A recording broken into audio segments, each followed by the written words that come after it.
Welcome again to Joe Stunner Boxing. I want to talk a bit about this whole debate that's raging regarding pay-per-view and, what we have to pay for boxing. And pay-per-view versus the so-called illegal streaming. I'm putting illegal in quotes there because there is some conjecture over whether what goes on is actually illegal. But anyway. All right. So let's put it this way. Throughout history, the things that are legal were not necessarily fair. They weren't necessarily just. They weren't necessarily moral, depending on your moral compass, of course. And the illegal activities of certain factions amended certain things in society to the point where it became more just, more legal. All the things that we take for granted now in life had to be fought for, and very often they were fought for using illegal methods, whether it's, women getting the vote or, workers' rights, holiday pay, sick pay, the NHS, and all this stuff had to be fought for, it wasn't just handed out of the goodness of the heart of the tiny percentage of people who had all the power and wealth. Now, it's the same in boxing at the moment, because illegal streaming is the thing that is motivating, or at least giving the public a fighting chance of stopping this, pigs in the trough, greed is good, more is never enough type of mentality that promoters have,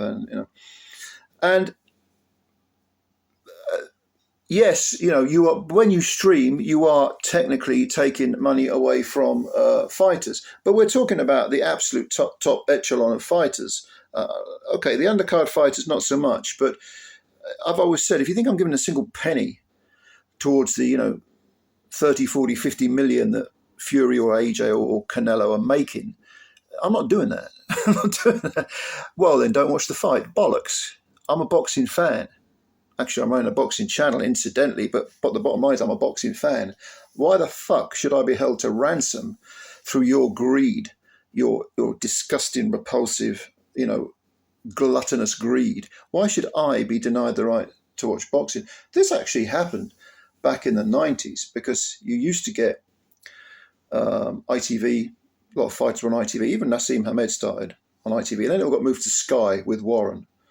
And there was no internet, no streaming, nothing. So you had to, dip your hand in your pocket for your TV license, subscribe to Sky, subscribe to Sky Sports, whatever, pay-per-view, all this crap. Okay. And so some of us who couldn't afford that, and I'm from a very modest background, we were left out in the cold. And I remember Duke McKenzie being interviewed, and they asked him that question: well, how can working class fight fans watch these major events? And he sort of paused and rather sheepishly said, well, I suppose I could read about it, which is what I did. In actual fact, what happened was I would end up watching the fights afterwards, because you used to be able to get VHS tapes, like 3 or 4 hour VHS tapes full of fights. You paid like 15 quid for them, but you'd have to watch them weeks after the event. There's no internet in those days. Now, if you go back slightly before that, because I'm of a certain age, on free-to-air terrestrial television, you used to have a ton of Mike Tyson fights live. Holyfield Bow was another one. These were all free-to-air. You'd have to stay up to 3, 4, 5 in the morning to watch them. They were live. No pay-per-view. And guess what? Here's a funny thing that you need to ponder. Those fighters, Tyson, Holyfield, Bow, many, many others, Chavez, they still made millions of dollars without having to, completely fuck the public up the arse in the name of, free market capitalism. No, fuck that. All right, fuck that. I'm not a mug. I'm not a fool. I'm a man. I'm going to behave in a dignified manner. If someone tries to shaft me, I'm not just going to roll over. Okay. Now, so this has always been my argument.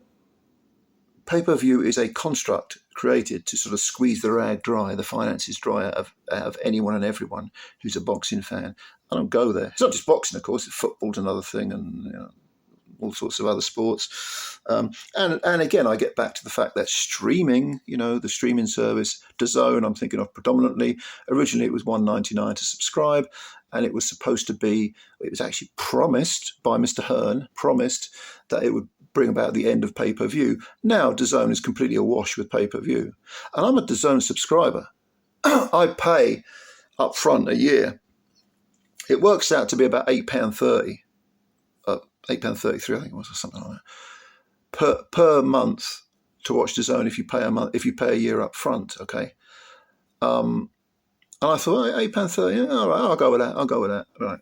Now that everything, almost anything and everything is on pay-per-view, if that continues, if that doesn't improve, then forget it. I'm out. DAZN can have their subscription back.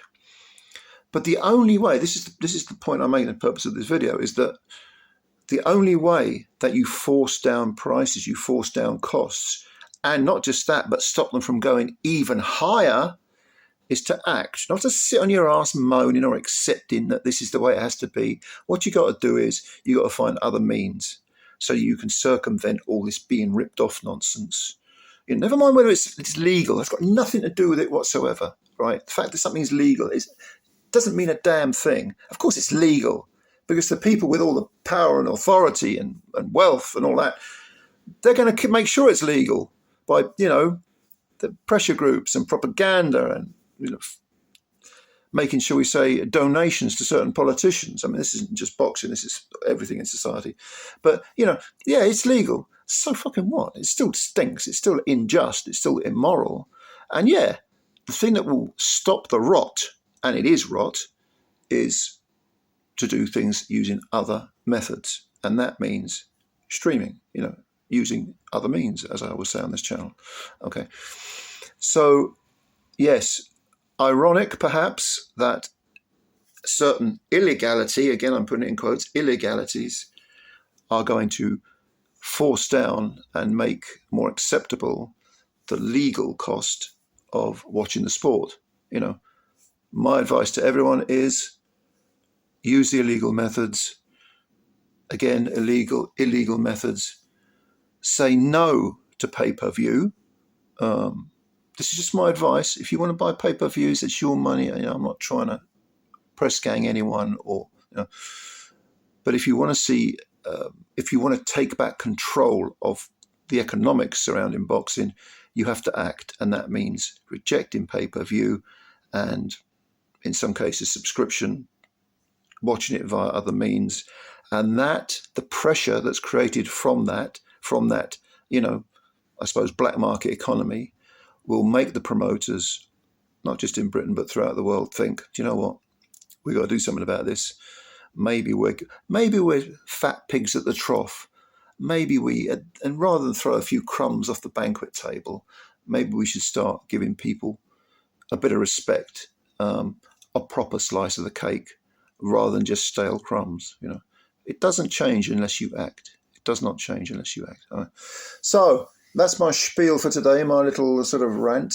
I hope it wasn't too... Actually, no, I don't care whether it was too much, because that's how I feel. But you tell me what you think. Do you agree with me? Do you disagree with me? If you disagree with me, I ain't got a problem with that. As long as you're respectful, ain't a problem. You can come on my channel and be a dissenter, because I'm from the background where we were all dissenters. It's that punk mentality, punk rock mentality. Don't be told what you want, and don't be told what you need. That's a line from God Save the Queen. The Sex Pistols version, not the national anthem. Anyway, ladies and gentlemen, please subscribe. Please hit the like button. Please have a nice day. Much love to you. Get you later. Bye for now.